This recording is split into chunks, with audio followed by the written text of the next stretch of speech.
Hey everyone, welcome back again to the show. I am a day late on this. I know, I apologize.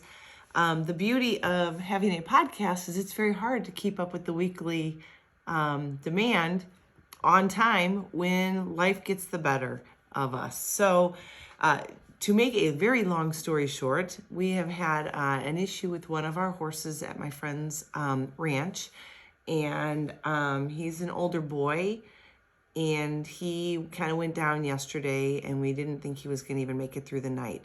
So I ended up spending pretty much the whole day minus about 2 hours yesterday with her, helping the vet, helping her and administering IVs and medication and just keeping an eye on him. And so I'm sorry, I am a day late on that. And even this morning, even this morning I was over there, and again he made it through the night and looking better, but still struggling because he is older.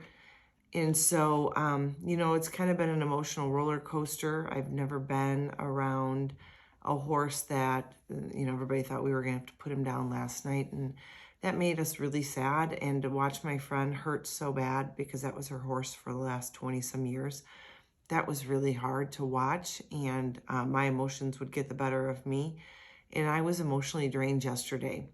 So as I sit here today, you might be able to tell by the lighting that it's actually overcast.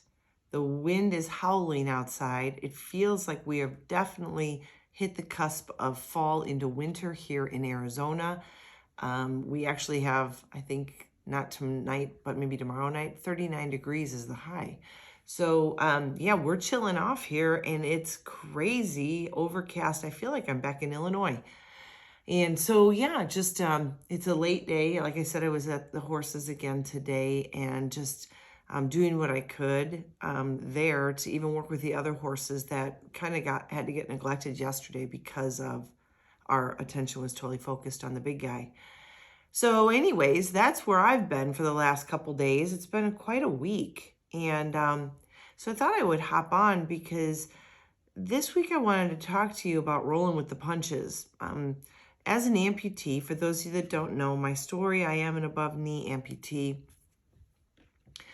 A lot of my podcast is about my personal journey. I'd say 99% of it is about my personal journey. But so much of my personal journey can be used by anybody. It's not just, if you're not an amputee, you'll get nothing out of this.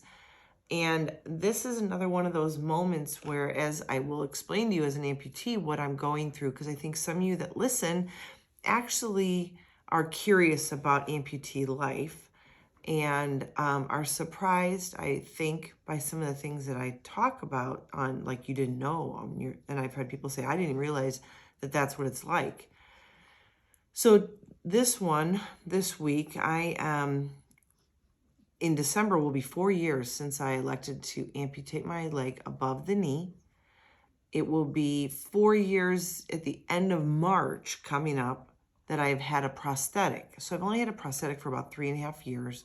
I've been through about 13 or 14 different sockets, which is the part that goes on my leg, that is molded to my leg. And the reason there's been so many in such a short amount of time is that first couple of years is transformational with your residual limb. You atrophy, obviously, because I don't have muscles that manipulate my quad and my hamstring. So those muscles just are non-existent. It's kind of weird that I can feel my entire femur bone because there's really nothing there but skin and some tissue, right? So the problem, though, is that when you get a socket that fits one moment, it feels like the very next moment you blink and it doesn't fit again. And, I also spent years sitting around through surgeries, so I lost a lot of weight as well. So you atrophy, you lose weight. Some people will gain weight because they refuse to use their residual or their socket and their new leg, and become couch potatoes because they don't use it.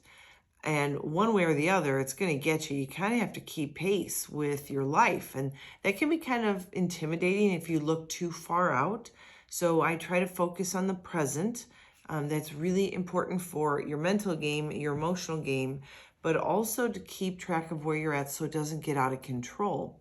Basically, I tell people that my prosthetic, my socket, is kind of like a corset, except it is an immobile one.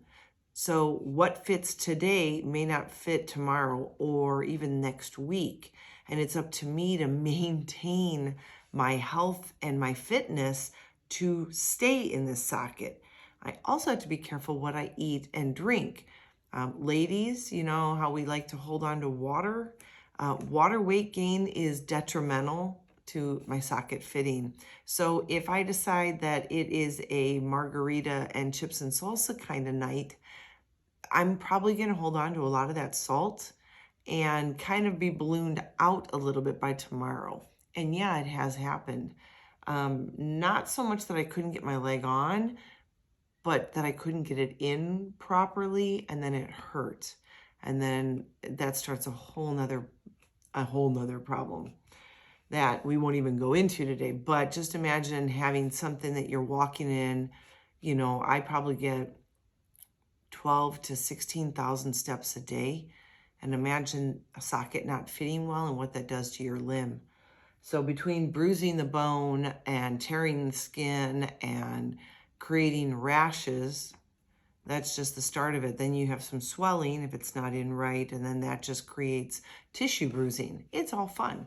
Lots of fun. Lots of fun. This time, though, what I have been dealing with, and now that I'm so much further away from my prosthetist because we moved further up north, you know, it's hard to find time. The drive is 45 minutes, then I might spend a couple hours there and then 45 minutes home if I'm lucky in traffic. And I'll tell you what, that's an entire day for me, really, because if I do anything in the morning and then go in the afternoon, that's the rest of the afternoon. So I pick and choose the days I can go and do that because there's a lot of things that are on my calendar that I want to get done, need to get done. And I have not gotten in, but my prosthetist knows. Randy, David, if you're listening, talking a little bit about how that inner liner can malfunction. And last week, my husband and I went out hiking. And I was like, gosh, I feel great. Everything is great except for the pinch and the burn in my butt. Right on my upper thigh, right below my butt, where my socket kind of curves with my leg, I was getting a pinch. And we did like 2 miles hiking, so over a lot of boulders and rubble and stuff. And when I got home that afternoon, that evening, took my shower, dealt with that. I think I put a little salve on it, but didn't take my leg off, just kind of, it was right at the top so I can reach it. And when I went and took my shower, I saw all these little red bumps that were like hot red, pink, like, wow, painful. And they were all around the same area, just like all that on my leg. And when I looked at my socket in that same area, I noticed that my plastic that was bending over the hard part of my socket was starting to crack. So if you can imagine a tiny crack, and it doesn't take much, I have to tell you, it does not take. Sometimes I get rashes and I don't feel anything, and Randy will tell me, oh yeah, it's kind of rough here. And I'm like, my hand doesn't feel it. He goes, no, but you get used to knowing which things will start to set people's skin off. Well, this crack, imagine it, every time I walk, it opens and then it pinches and then opens and pinches with every step. So that's what I have going on right now. And, I didn't know this. This happened one other time on the seam of my, in the soft liner. And the seam was actually running up and down my leg, but it was on the back of my thigh again. And they've changed that now, it's on the outer, but that time I didn't realize it because what we had to do is take the soft out of the hard socket. And when Randy bent it, I could see the seam was opening up and pinching. And we're talking hairline. It's crazy. Hairline, tiny, tiny, tiny crack that I would never have noticed. So I mention this because if you are an amputee or you know someone who is and they've been dealing with like what feels like they're getting a rash or something, take a look at their soft liner because there may actually be something actually happening with it. And you wouldn't know it if you didn't push and pull it the outer way, because, we push against it like that, pushing out, but you wouldn't see a crack unless you put your fingers between the hard and soft liner and pushed inward on the plastic. That's when you see if something's pinching. So yeah, last week I noticed it, and it was kind of like, instead of a line, it was kind of like a starburst. So it was cracks going out from a center point. So every time that center point opened, it was pinching my skin and grabbing it. That really, really, really hurt. Well, it being a long weekend and everything, this Sunday I took a look at it again, and it is now cracking along the whole edging. It's no longer one little tiny spot, it is growing. And so I haven't been outside walking and active like I should be, especially with the weather being awesome here. But I'm still trying to get to the gym. I do notice that when I work over with the horses and all the uneven ground, that I feel it more there, because I have to work so much harder to push through on the soft dirt, and I kind of hobble over it, and it's just a real struggle. That's when I notice any kind of rashes or pinching that happen with my socket, is when I'm on an uneven surface. So there, or hiking. So needless to say, I have not been getting out for my walks or hiking, but I am getting my exercise in. I'm keeping strong on that. But that's just one of those moments where, a week and a half ago, everything was great. And I tell you, there you go. You're at a mountaintop. Everything's great. Enjoy it, because something's going to happen and it's going to flip on you. And in this case, I had that happen on the back of my leg. And now we're going through this again. And so I have to take it in, and then he's going to try to fix it, which I don't know what that's going to actually entail. I don't know how they're going to fix it without having to take my socket, and I hope they don't have to, because then I try to put my old one on, which doesn't fit anymore. So it could be a whole week process of the change happening. I don't know. There's times we've taped it, but guess what? You put tape over something like that, even like real thin electrical tape or whatever that matches it and can deal with sweat, and you get a rash and a burn around the tape line. So I've had to go from the pinching to a nice little burn mark where the tape edges, because that's so big. Like anything that's just a dust particle creates friction in there. So then you add a piece of tape that's maybe a millimeter thick, and yeah, you've got a whole nother issue that happens just to cover up the other issues. So I'm not sure what that's going to entail. And because of all the horse issues we've had the last couple days, I'm veering away from getting an appointment right away, because I don't want to be all the way out of town if they need me or need help, or if anything happens to our boys. So I'm kind of staying closer to home right now, and keeping near my phone. So that's where I've been. But again, rolling with the punches, and it was interesting because I had a nice talk this week with some sweet moms from our kids' dorm room. We're all friends, and we were sitting around talking about how, you just got to live in the moment and enjoy the moment that you're in, because you just really don't know what tomorrow is going to bring, or the next hour, right? Anything can happen. And, I've had a chance to really kind of reflect on life, and I feel extremely, extremely blessed, even where I'm at, that, I know some amputees that just are really struggling, and it's not easy to get into your prosthetic and own it, to be comfortable in that, looking different, not feeling complete, not feeling like yourself. People that are excited about getting their prosthetic, and only to find out that the hard work is just beginning.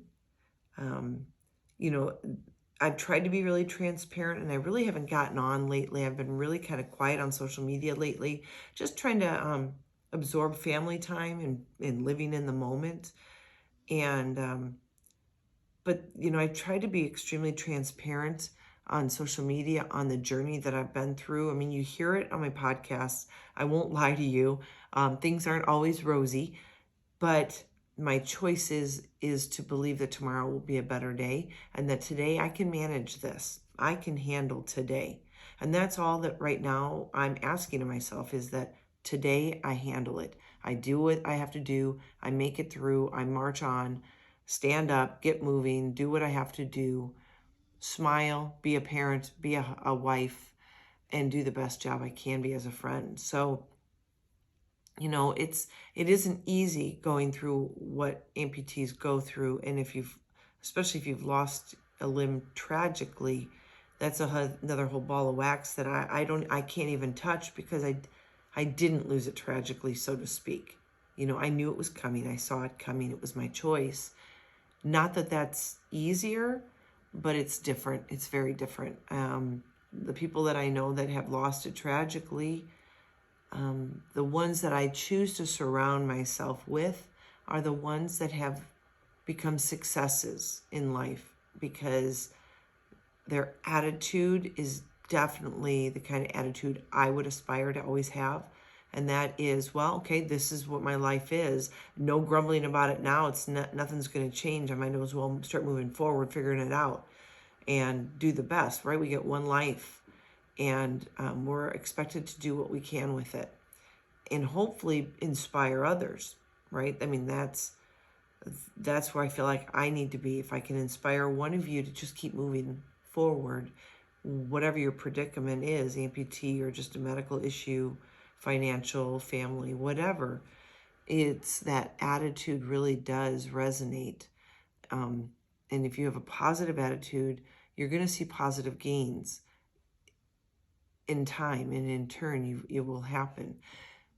Likewise, if you are negative, or you surround yourself with people that are negative or people that are not doers, you also will fall trapped to that, and you will also struggle with, finding your niche in life and where you're supposed to be in successes. And everybody values different successes, right? Success to you is different than success to me. For some of you, it might just be that you put your leg on for the whole day. Even if you were just at home and you had to sit down multiple times, you wore it all day. Good job. I'm so happy for you. That is amazing. If that's your goal and that was a step in the right direction for you, awesome job. For some of you, it is getting back to work after losing your limb and being functional at work, because not everybody has a job that is seated at a desk.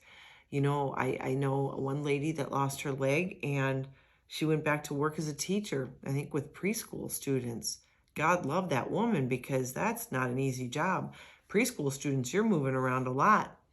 And with her staff and everything that surround her and support her, she's back to work, which makes her feel like, I would guess, that she's back to normal, so to speak, or as much as she can be, doing the job she always loved. That's a success.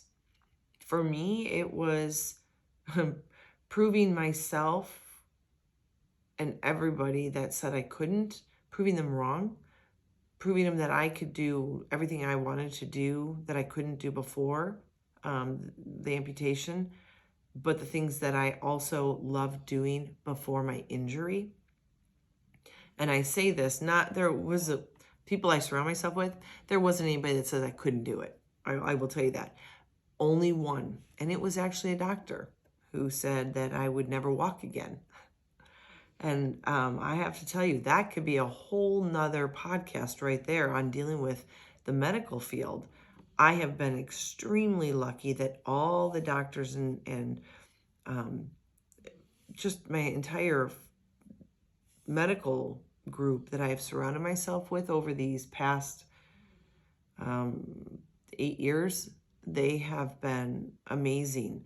But again, I chose the people I wanted taking care of me, right? Like, there were people I saw, like the one that said I'd never walk again. I guess I could have stayed with him, but that wasn't where my mindset was, and I knew better. I knew myself better than he did. And that was a shame that that's how he spoke to me. And it's a good thing that I am so freaking stubborn, because I probably would have listened to him if I didn't have that drive. And that makes me very sad, because I wonder how many people are out there that didn't do what they needed to do, and they knew in their heart of hearts that that was the right thing because the doctor told them that it was a bad idea.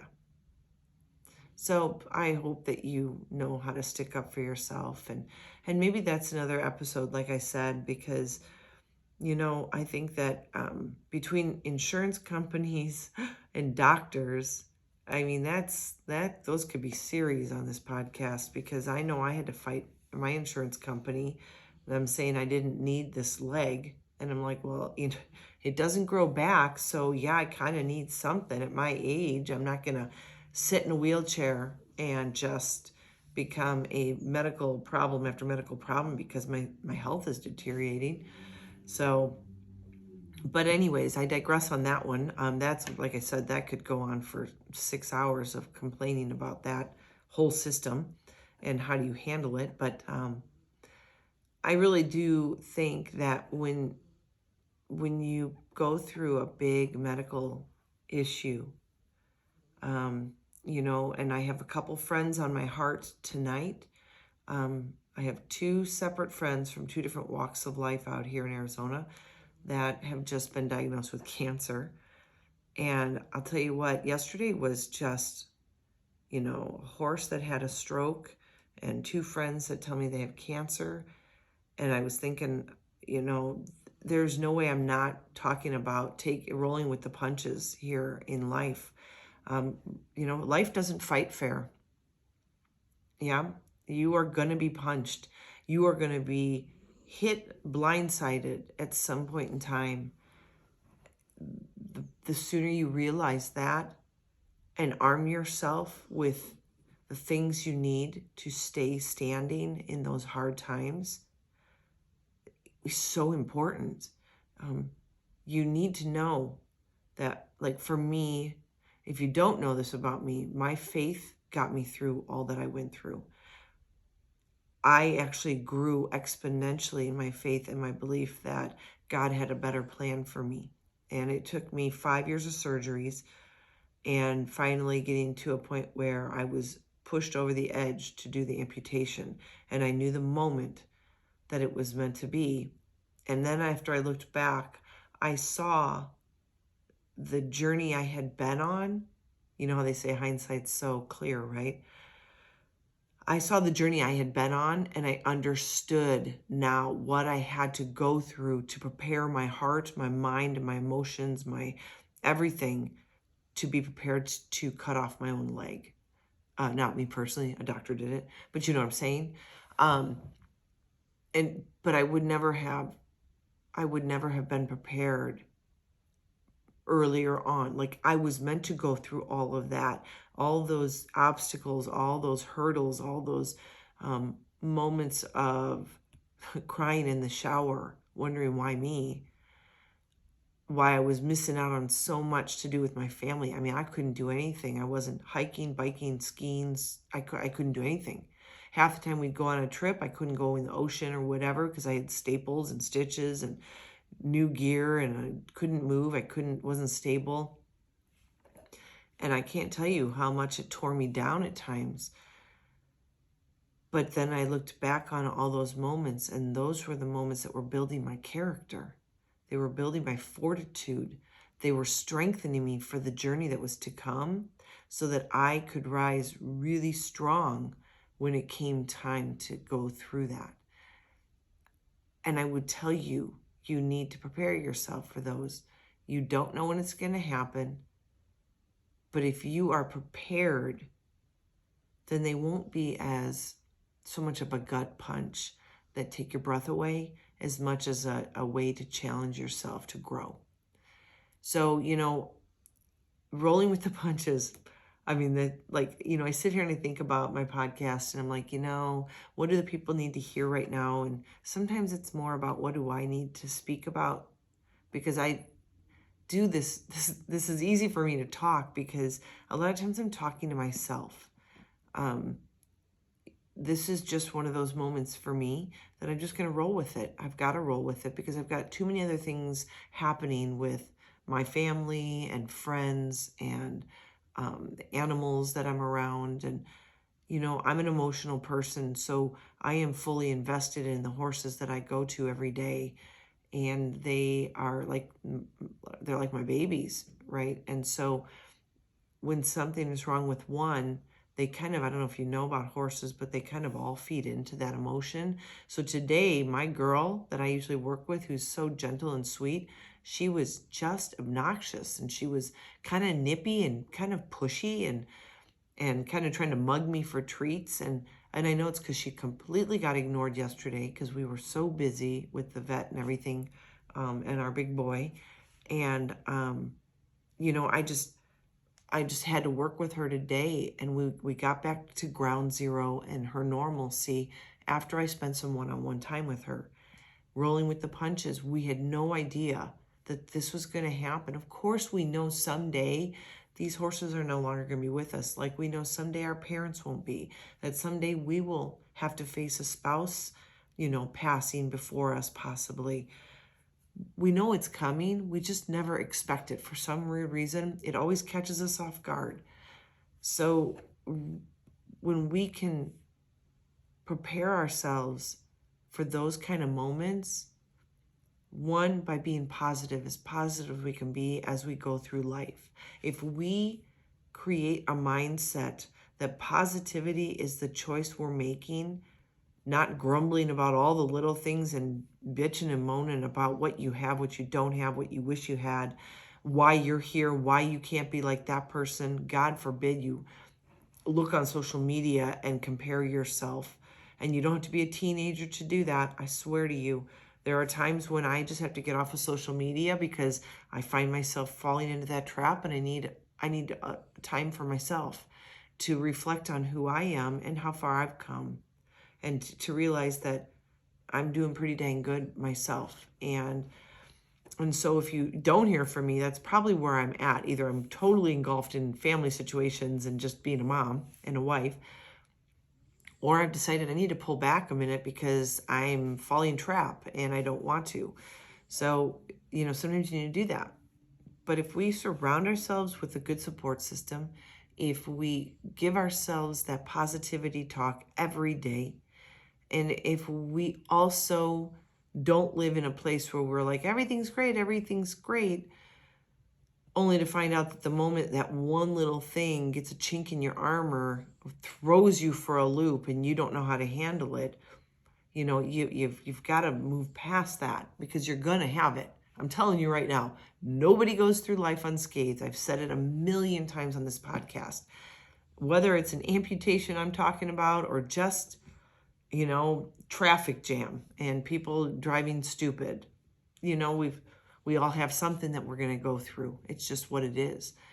So all I can say is that, I hope that you find yourself in a place where you're ready to roll with those punches that come, that you're preparing yourself by being a stronger individual now, and seeing the positivity in your life now. Because if you can't see what's good right now in your life, chances are you're not at the lowest point of your life if you're sitting there listening to a podcast.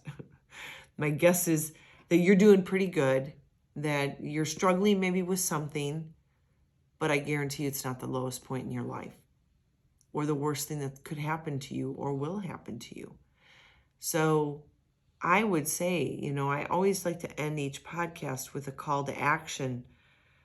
I would say your call to action right now is start seeing the silver lining.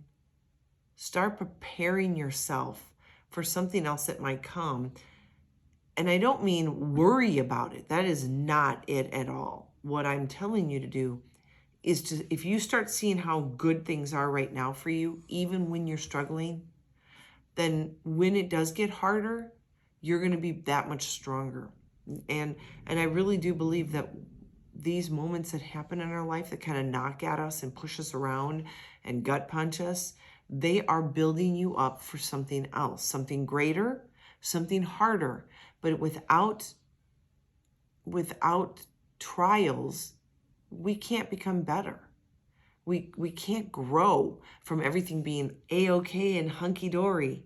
If everything is great all the time and you don't have trials, you're not building character at all. You're not building resilience. You're not building strength.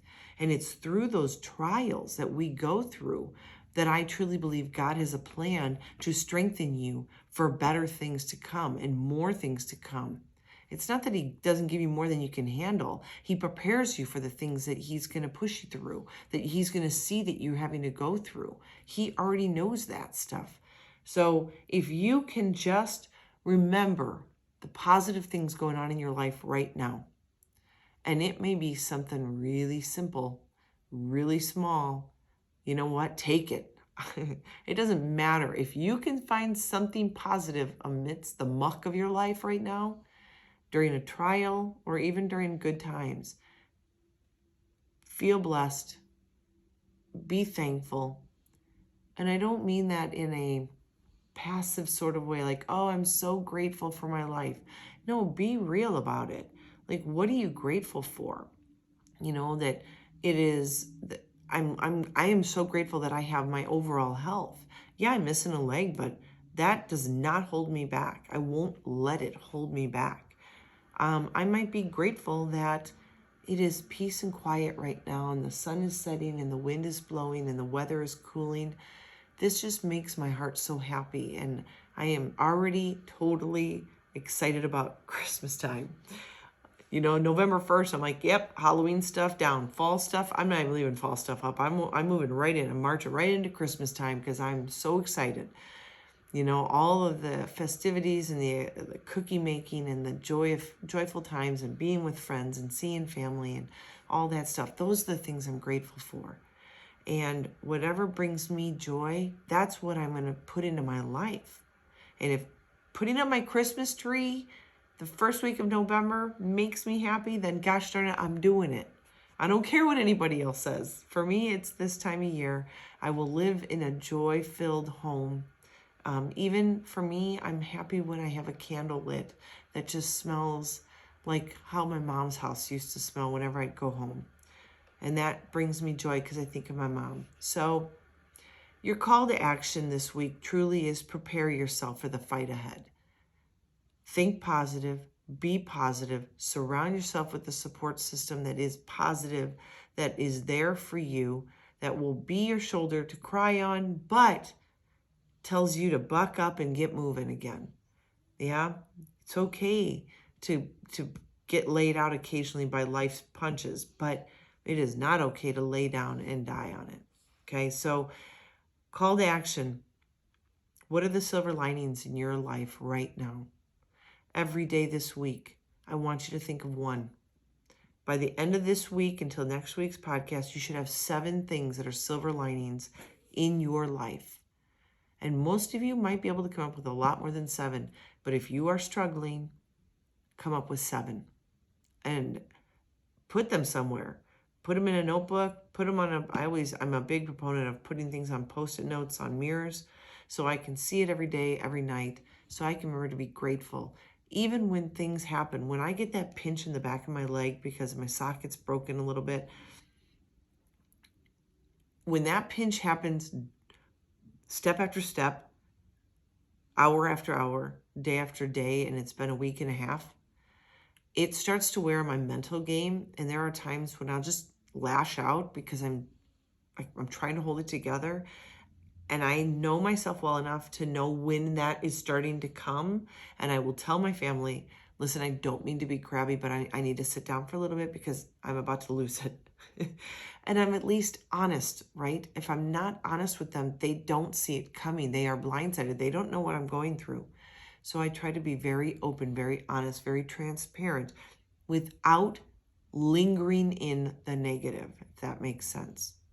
So get your silver lining list going every day. Think about what it is that you are really grateful for that is going right in your life. Things that make you happy, that bring you joy, that make you smile, that make you laugh, and write them down. Put them someplace that you can see so that when the time gets tough and you are struggling to rise, you can remember those things by seeing them every day, and just kind of almost like your mantra that you can replay in your head. Yep, that makes me really happy. Put yourself in that zone. Strengthen yourself for the hard times, because they will come and they will pass, and then a new one will come, and it's just to build you up. Takes us down to rebuild us. I am the person I am today because of the years that I went through being broken down. And I am grateful for those lessons, because I am a better person today. I have a stronger faith than I've ever had before. And I'm more grateful about every moment that I have that feels great. So I hope this helped you. I hope you have an amazing rest of your week. I hope you're as excited about the holiday season as it's approaching, and that you get all the joy and the excitement out of it that I know I do. And until next time, as always, be healthy, be happy, be you.